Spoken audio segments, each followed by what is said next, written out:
আজকে সকালে ঘুম থেকে উঠে দেখি ডাইনিং টেবিলে কয়েকটা ইপ্পির প্যাকেট সহ চিনি রাখা রয়েছে।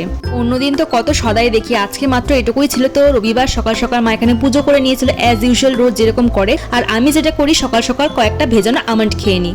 আর আমার বাবার ইচ্ছে হয়েছিল বিকেলবেলা চিকেন পকোড়া খাবে আমার হাতে, তার জন্য চিকেন এনে দিয়ে গেছিল 300 গ্রাম মতো। আর আজকে আমাদের দুপুরে স্পেশাল মেনু হচ্ছে হাঁসের ডিমের ঝোল। তো এখানে এখন চিকেন পকোড়ার জন্য চিকেনটা ম্যারিনেট করব, সমস্ত উপকরণ নিয়ে নিয়েছি যা যা লাগে, এক ঝটকা এখন ম্যারিনেটটা করে নিলাম। আর এখানে কিন্তু গরম গরম হাঁসের ডিমের ঝোল রেডি হয়ে গেছে। বেশ কিন্তু অনেক দিন বাদে আজকে হাঁসের ডিমের ঝোল দিয়ে ভাত খাবো। তো লাল লাল কুসুম এখানে দেখতেই পাচ্ছেন আপনারা। তো এখন লাল লাল কুসুম দিয়ে ভাতটা মাখিয়ে মুখে এখন গড়াস দেবো। সত্যি যেন অমৃত ছিল।